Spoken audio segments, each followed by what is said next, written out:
ఇది కదా ఆఫర్ అంటే ఇప్పుడు ఎంత కొంటే అంత ఫ్రీ. విఆర్ఆ fine silver jewellery, Jubilee Hills check post, Hyderabad. అసలు మీరు చాలా సాఫ్ట్గా కనిపిస్తారు, గడ్డం ఉన్నా కూడా చాలా సాఫ్ట్గా కనిపిస్తారు. కానీ నాకు అదే అర్థం కాదు, ఒక రాజకీయంగా చాలా బలమైన వ్యక్తి మీరు ఈ ప్రాంతంలో. చాలా మీకు దాదాపు ఒక ఎంపీ 2 సార్లు ఎంపీగా చేశారు. మీపై 11 సార్లు మర్డర్ హత్యాయత్నం జరిగింది అంటే 11 సార్లు కాదు సార్, ఒకసారి ఒక్కసారి 28 కత్తిపోట్లు. 28 కత్తిపోట్లు ఏంది అసలుకి? అది ఎప్పుడండి? 96లో కొత్తగా కాలేజీ పెట్టుకున్న సందర్భం. నేను కాలేజీలో పర్సనాలిటీ 28 కత్తిపోట్లకు ఎలా తట్టుకుంది అనేసి అంటే నేను ఒకటి చెప్పనమంటారు. నేను అలా మీ పెద్ద కుమార్ శ్రీరాజు లాగా మీరేమీ బాహుబలి కాదండి. నేను ఒకటి చెప్పమంటారా? నేను డిగ్రీలో చదివాను, ఆంధ్ర యూనివర్సిటీలో చదివాను. నేను క్యాస్ట్ పాలిటిక్స్ ద్వారా రాజకీయాల్లోకి రాలేదండి. లీడర్షిప్తో పాలిటిక్స్లోకి వచ్చాను. జనరల్ ఎలక్షన్స్లో నేను కంటెస్ట్ చేశాను. తర్వాత కాంగ్రెస్ పాలిటిక్స్లో క్యాస్ట్ పాలిటిక్స్తో నేను పైకి రాలేదు, గ్రూప్ పాలిటిక్స్తో నేను పైకి వచ్చాను. ఇలాగా కొన్ని నాలో మీకు నా జీవితాన్ని తరచి చూస్తే చాలా చాలా రకాల కోణాలు కనబడతాయి. యూనివర్సిటీలో నేను ఉన్నప్పుడు మీరు నన్ను చూసినట్లయితే అసలు హర్ష్ కుమార్ని అరెస్ట్ చేయాలంటే 2-3 వ్యాన్లు వచ్చి బయట వెయిట్ చేసేవారు నా అనుమతి గురించి. అరెస్ట్ చేయాలనుకుంటే, నేను అరెస్ట్ చేయాలంటే అరెస్ట్ చేయాలి. ఎన్టీ రామారావుని యూనివర్సిటీ క్యాంపస్లోకి అతను ముఖ్యమంత్రి, నేను బయటకు వెళ్ళేంత వరకు, అతను ముఖ్యమంత్రిగా ఉన్నంత వరకు నేను అడుగు పెట్టనివ్వలేదు. అంత కెపాసిటీ ఉంది నాకు. అక్కడే స్టూడెంట్ లైబ్రరీలోనే నేను 17 రోజులు జైల్లో అనిపించాను.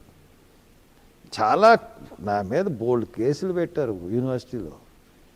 కాబట్టి Harsh Kumar character is very different. ఎవరన్నా ఎదిరించగలడు, ఏమన్నా తట్టుకోగలడు, ఏమన్నా చేయగలడు. కాబట్టి అంత అలాగని ఆపదలున్న ప్రతి ఒడికి సాయం చేస్తాను. మొన్న చూసారా, ఒక బ్రాహ్మణ కుటుంబం గురించి 48 రోజులు జైల్లో ఉండాల్సిన అవసరం ఏంటండి? నాకు క్యాస్ట్తో కూడా పని ఉండదు. ఆపదలు ఉన్న వాళ్ళని ఆదుకుంటాను. ఎలా ఉంది జైలు జీవితం?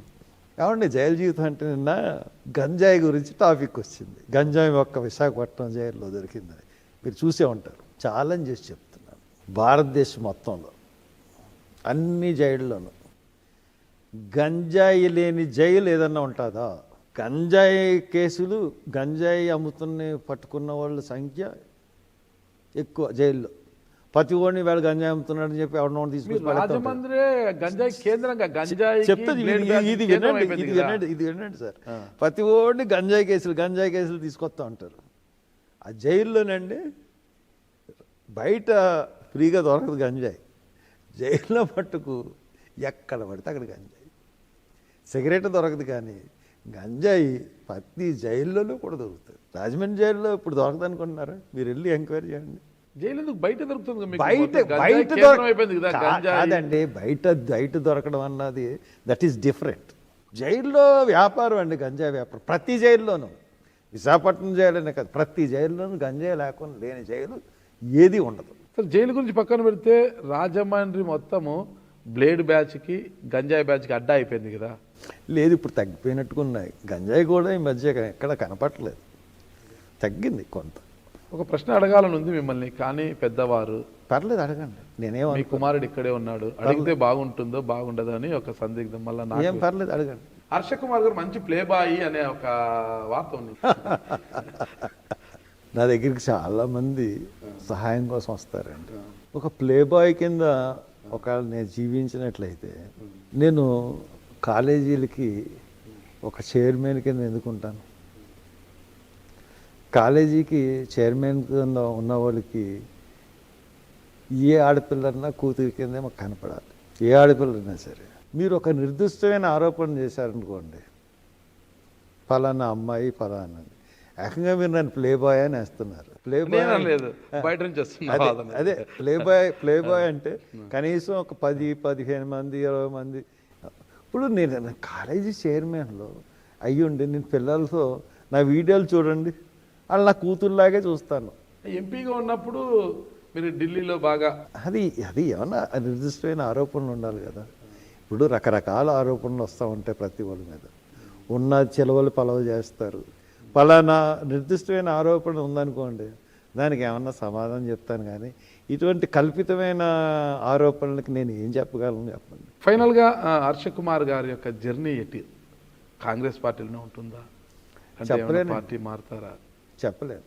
పార్టీ మారడం అంటూ ఉండదు, కానీ రేపొద్దున ఏం జరుగుతుంది అన్నది చెప్పలేను. మీ రాజకీయ వారసుడు మీ పెద్ద కుమారుడు శ్రీరాజ, చిన్న కుమారుడు సుందర?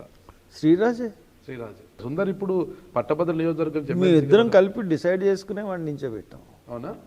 ఓకే. శ్రీరాజు వ్యాపారాల్లో రాణిస్తున్నాడు కదా, మరి రాజకీయాలు ఎందుకు శ్రీరాజు? అందులో శ్రీరాజుకి కొద్దిగా దూకుడు స్వభావం ఉంది. అది ఉండాలి. శ్రీరాజులో ఉన్న దూకుడు స్వభావం రాజకీయాలకు పనికొస్తుందా? ఉండాలి. దూకుడు సుందరు అన్నది నెమ్మదస్తుడు, శ్రీరాజు దూకుడు స్వభావం. రాజకీయాల్లో దూకుడు స్వభావం ఉండాలండి. ఓకే. నెమ్మది ఉండాలి, దూకుడు ఉండాలి. ఈ రెండు సమన్వయపరుచుకుంటూ వెళ్ళాలి. అప్పుడే లీడర్ అవుతాడు. ఆవేశం వచ్చినప్పుడు, అన్యాయం జరిగినప్పుడు దూకుడుతనం ప్రదర్శించాలి, అడ్డుకోవాలి, ఎదిరించాలి. మనం నమ్ముకున్న ప్రజల గురించి నిలబడాలి. దాని గురించి కేసులన్నా పెట్టుకోవాలి. అన్నిటికీ సిద్ధమై ఉండాలి రాజకీయంలో. కొడుకు శ్రీరాజు కేసులు పెట్టి పోరాటంలో బాగా కేసులు పెట్టించుకున్నా మీకేం బాధ లేదు, ఇబ్బంది లేదు? ఎందుకు ఉంటుంది? అటు తప్పు చేసి కేసులు పెట్టుకుంటే బాధ ఉంటుంది. ఒక న్యాయం గురించి పోరాటం చేసి జైలుకి వెళ్తే సంతోషిస్తాను. చాలా మంచి తండ్రి, చక్కటి తండ్రి. శ్రీరాజుకి పూర్వజన్మ సుకృతం వల్ల మీ కుమారుడుగా పుట్టాడు శ్రీరాజు. ఓకే. అందండి, ఇప్పుడు రాజకీయంగా ఉన్నప్పుడు మరి అన్నిటికీ ఉండాలి కదా సార్. ఇప్పుడు మన సన్నిహితులకు ఉన్నారు, వాళ్ళకి ఏదైనా వచ్చింది వెళ్ళాలి కదా. ఓకే. వాళ్ళ గురించి నిలబడాలి కదా. నేను నిలబడ్డాను కదా, నాకు మీద ఎన్నో కేసులు కదా. అన్ని కేసులు కొట్టేశారు. ఇంకో 2 కేసులు ఉన్నాయి అంతే ఇప్పుడు నా మీద. ఒకటి అయిపోతాయి ఇంకా. ఒకటేమో చంద్రబాబు నాయుడు గారు పెట్టించింది, ఒకటి జగన్మోహన్ రెడ్డి గారు పెట్టించింది. ఓకే. పర్సనల్గా ఇద్దరు పెట్టించిన కేసులు 2 ఉన్నాయి. చూద్దాం ఎవరి కేసు ముందు వీగిపోతుందో చూద్దాము. ఫైనల్గా ఒకటే, జగన్మోహన్ రెడ్డి గారు అధికారంలో ఉన్నప్పుడు కోనసీమ అంబేద్కర్ జిల్లా, అంబేద్కర్ కోనసీమ జిల్లాగా పేరు పెట్టారు కదా, అప్పుడు అమలాపురం అగ్నిగుండం అయిపోయింది అనమాట. దాన్ని మీరు అప్పుడు వ్యతిరేకించారా, సమర్థించారు? చెప్పండి. ఇప్పటికి కూడా దాన్ని అంబేద్కర్ జిల్లాని సమర్థించకుండా ఎలా ఉంటామండి? అలాగని చెప్పేసి వాళ్ళు ప్రభుత్వం వ్యవహరించిన తీరు కరెక్ట్గా లేదు.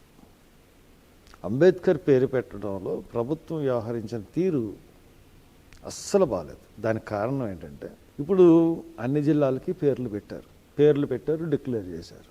కోనసీమ జిల్లాకు వచ్చేటప్పటికి పేరు పెండింగ్ పెట్టి, ఈ కోనసీమ జిల్లా పేరు పెట్టడం ఉంటే మీకు అభ్యంతరాలు ఉంటే తెలపండి అని చెప్పేసి ఒక నోటిఫికేషన్ రిలీజ్ చేశారు. అది చేయడం వల్ల అభ్యంతరాలు ఉన్నాయని చెప్పేసి యూత్ ఆందోళన చేయడం వల్ల, మరి ఎందుకు అలా చేశారో, ఒక కుట్రపూర్తిగా వీళ్ళిద్దరిని విడగొట్టాలని ఏమన్నా ప్రయత్నం చేశారో ఎవరన్నా అన్నది తెలియదు, కానీ డెఫినెట్గా విడిపోయింది సమాజం.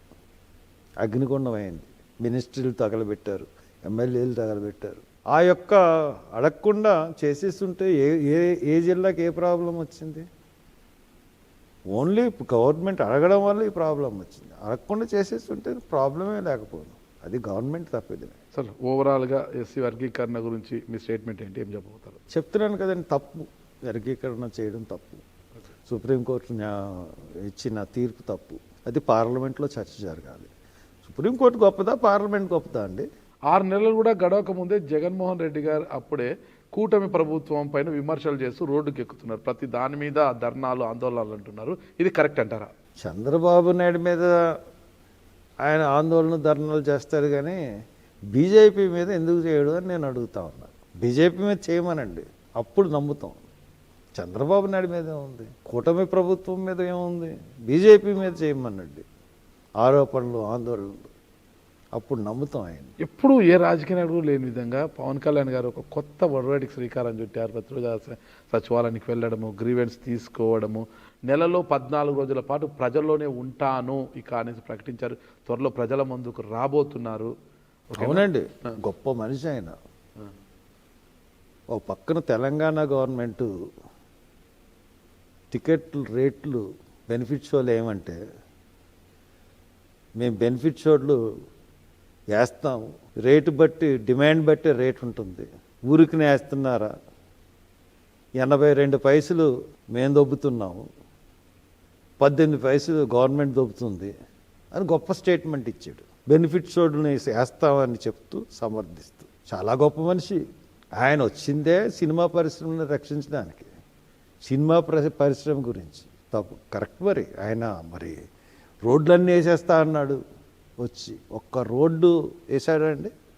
కాకినాడ రాజమండ్రి మెయిన్ రోడ్ పరిస్థితి ఆ 7 నెలల నుంచి అలాగే ఉంది కదా. ఏ రోడ్డు వేశారు చెప్పానండి కూటమి ప్రభుత్వాన్ని?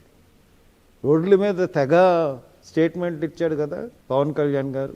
పైగా సినిమాల గురించి డిమాండ్ బెటర్ రేట్ అంట, బెనిఫిట్ షోలు ఎన్నన్నీ ఇస్తారంట. ఓ పక్క అక్కడ పక్క గవర్నమెంట్ ఒక మాదిరి చూపించి ఒక సెట్టింగ్, ఒక బ్యూటిఫుల్ సెట్ చేసి ప్రజల మీద భారం పడకుండా చూస్తూ ఉంటుంటే, ఈ పక్కన వీళ్ళిద్దరూ చంద్రబాబు నాయుడు వాళ్ళ బావమరిది గురించి, ఇతను ముఖ్యమంత్రి వాళ్ళ అన్నయ్య వాళ్ళ కుటుంబాల గురించి ప్రజల్ని దోసేయడానికి. జగన్ గారు దాని గురించి ఏం వ్యతిరేకించలేదు కదా, దాని గురించి కదా పోరాటం చేయాలి జగన్ గారు. జగన్ గురించి నాకెందుకండి, నేను మాట్లాడుతున్నాను. Who is Jagan? మధ్యలో జగన్ ఎందుకు? జగన్ మాట్లాడతాడు, మాట్లాడపోతాడు, అది అతని ఇష్టం. ఇది గుర్తుపెట్టుకోండి. Who is Jagan? భవిష్యత్తులో గుర్తుపెట్టుకోండి. డెఫినెట్గా. మీరేంటండి who is Chandrababu, who is Jagan? Okay, అసలు క్వశ్చనే లేదు హర్ష్ కుమార్ దగ్గర. 100% మీరు ఏదన్నా మీకు ఏదన్నా ఇన్ఫర్మేషన్ ఉండి ఏదన్నా అనుకుంటున్నారేమో కానీ అవి ఏం జరగని పనులండి. దిస్ ఈజ్ హర్ష కుమార్, అది గుర్తుపెట్టుకోండి, సమస్య లేదు. This is Harsha Kumar, Yes. Who is Jagan. Yes. అంతే, Yes. అదే నా టాగ్ లైన్, ఎస్ అదే నా థంబ్నైల్. ఎస్ ఓకే కదా, పెట్టుకోండి. సుమన్ టీవీలో మీ పర్సనల్ అండ్ బిజినెస్ ప్రమోషన్స్ కోసం కింది నెంబర్కి కాంటాక్ట్ చేయండి.